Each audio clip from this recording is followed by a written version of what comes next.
Picture two apartments in the same city, same neighborhood, same rent. The first belongs to someone earning $95,000 a year. You walk inside and see a 75-inch TV on the wall, a $4,000 leather sectional, a kitchen full of appliances still in their boxes, closets packed with clothes with tags still attached, and a spare bedroom turned into storage for things they haven't touched in years.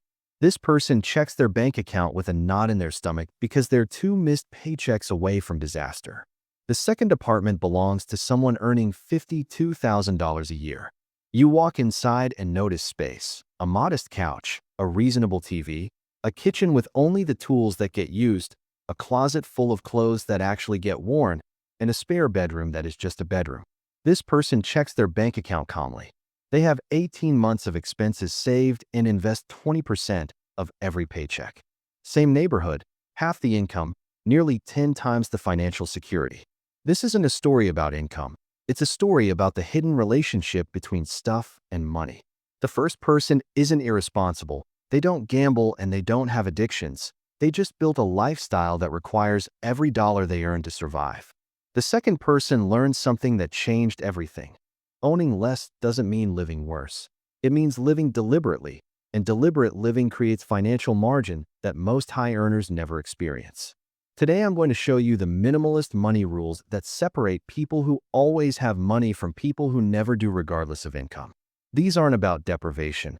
They're about understanding the true cost of what you own, because everything you own costs money twice. The first cost is obvious. It's the price tag. But the second cost is hidden, and it's storage, maintenance, mental energy, and opportunity cost. That treadmill in your house takes space, and space costs money. In most cities, about $30 to $50 per square foot per year, and a treadmill uses around 20 square feet, which means up to $1,000 a year just to store something you mostly hang clothes on. That boat in your driveway needs insurance, registration, cleaning, and repairs. And industry averages say maintenance runs about 10% per year, so a $30,000 boat quietly costs $3,000 annually just to exist. Then there's the mental cost, because every item you own takes attention. It has to be cleaned, organized, maintained, worried about, and eventually disposed of. And studies show visual clutter raises cortisol and reduces focus, meaning your stuff is stressing you out even when you think it isn't. And finally, there's opportunity cost, because every dollar tied up in possessions is a dollar not invested. And that $15,000 home gym could have been $50,000 in index funds over time. So you didn't just buy equipment, you bought it instead of future freedom. Minimalists understand this. They don't hate nice things. They just calculate the true cost and decide most things aren't worth it. That leads to Rule 1, calculate cost per use. Before buying anything, ask how many times you will realistically use it. A $200 jacket worn twice costs $100 per wear, while a $400 jacket worn 200 times costs $2 per wear, which means the expensive jacket is actually cheaper. This destroys impulse buying, because that $300 kitchen gadget used twice a year costs $150 per use, which is absurd, while a $30 tool used weekly costs cents. Rule 2 is the replacement test. If this item vanished today, would I spend money to replace it? And be honest, would you buy that fondue set again, that bread maker, those clothes you haven't worn in a year? Because if the answer is no, then the item has negative value since it costs you space and attention without giving anything back. Minimalists remove these ruthlessly. They sell what has value, donate what can help someone else, and discard what serves nobody. And the result feels lighter because rooms feel bigger, cleaning takes half the time, and decisions feel easier. Rule 3 is never upgrade out of boredom.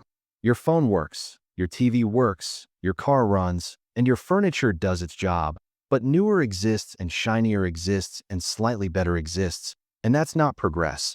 That's wealth destruction disguised as improvement, and over a lifetime this habit alone can waste hundreds of thousands of dollars, because functional means functional and boredom is not failure.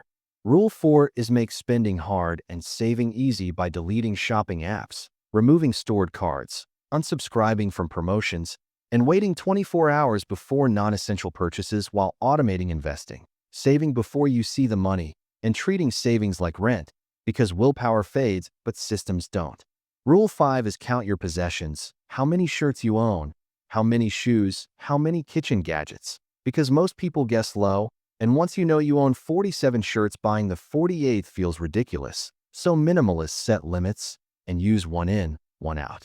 Rule 6 is rent or borrow before buying, so you try the hobby before building a museum for it. Rent the kayak, borrow the tools, test the interest, because most passions fade and it's better to let them fade cheaply.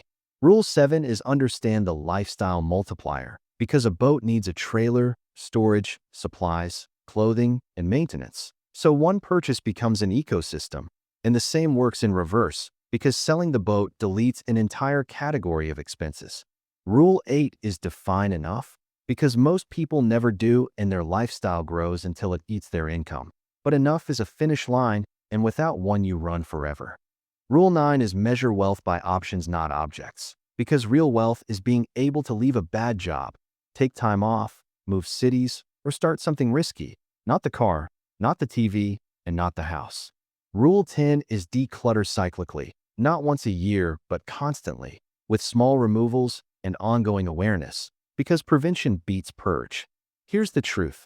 Owning less creates more money, and having more money makes owning less feel natural. Because security kills the urge to consume, and the cycle becomes spend less, save more, feel safe, stop buying, build wealth, while the opposite cycle destroys lives. The difference between the two apartments was never income. It was clarity, and you can either own your possessions or let them own you. But the math favors the first, and so does the peace.